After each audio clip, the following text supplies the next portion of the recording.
Not every reading challenge looks like a sticker chart or a library log. Sometimes the real challenge is just getting your kid to crack open a book in the first place. And if that's the season you're in right now, phew, friend, you are not alone.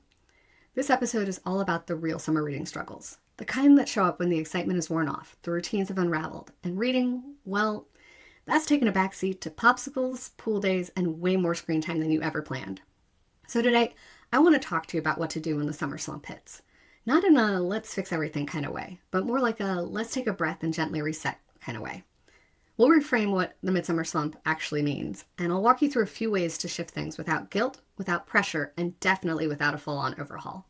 Because if you're listening to this in mid to late summer, chances are you might just need some tips to get back into the reading groove. All right, let's talk about what always happens right about now, the midsummer slump. Yes, I said always. This isn't a you thing. It's not even a your kid doesn't like reading thing. This is just what happens when the novelty of summer wears off. The days start to blur together, and suddenly reading feels more like a chore than a choice. Routines fall apart. Books that felt fun in June now feel meh, and everyone's tired, hot, and a little fried, including you. Don't worry, this is completely normal. You're not behind, you didn't mess anything up. This is a natural dip that happens in almost every family, even mine. But here's the shift that really helps. Instead of looking at this like a total restart, let's call it what it is, a mid-season reset. You're not starting over, you're just adjusting the dial. Before you jump into fixing anything, take a second to ask, what's really going on here? Because we're not reading doesn't always mean the same thing from one family or one week to the next. Is your child distracted by screens? Are they bored with the books they already have at home? Are they burned out on being told to read all the time? Or maybe you're just tired of constantly being the reading cheerleader. And I totally get that, by the way. If you're not sure what the hang-up is, just try asking them. What's making reading feel hard right now? That one question can open up so much insight. Sometimes it's as simple as, I don't know what to read, or I don't like reading alone, or I'm just not in the mood.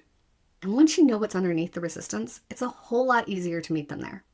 Okay, so now that we've normalized it, let's talk about what to actually do about it. And again, this isn't about creating some big, beautiful reading plan for the next 3 weeks of summer. It's about small, doable shifts that feel good for your whole family. One of my favorite places to start is changing the environment. If the living room isn't cutting it anymore, move the reading outside. Build a pillow fort. Let them read under the table or in the bathtub with no water. Just blankets and a flashlight. Sometimes all you need is a little novelty to reignite the spark. Another simple shift? Make reading social. That could mean sitting and reading side by side, or tag team reading where you each take turns reading a paragraph, a page, or a chapter. You can even try calling grandma and asking her to read a story over FaceTime while your kid flips through pages at home, or vice versa. That shared experience can make reading feel way less lonely. You can also loosen the rules. Let them reread an old favorite for the 10th time. Try audiobooks. Say yes to books that feel too easy, or too silly, or not really books. In that case, think activity books. If it gets them reading, it counts. And if reading for 20 minutes feels like climbing a mountain right now, set a micro goal, 10 minutes, one book by the end of the week, just a few chapters over lunch. Small wins still move the needle. And one last tip I love, especially if your kid's feeling blah about every single book on the shelf, wrap up a few books you already own like presents and let them pick one. This works especially well if you've been doing a book rotation and some have been tucked away for a while. Mystery reading equals instant excitement. Now, none of these are magic fixes, but they do relieve the pressure and invite your child back to the reading without pushing. All right, let's wrap this up with one final mindset shift. If you do nothing else before school starts, I want you to just pick one small reading habit to focus on. Just one. That's it. Maybe it's 10 minutes before bed. Maybe it's one audiobook per week. Maybe it's keeping a basket of books in the car again. This isn't a transformation. It's a tune-up.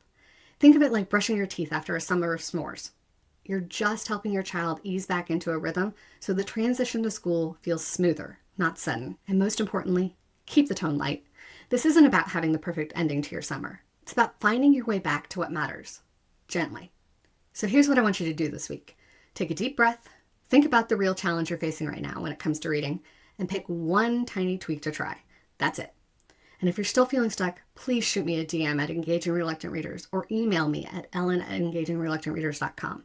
I'd love to hear what reading really has looked like in your house lately, mess and all.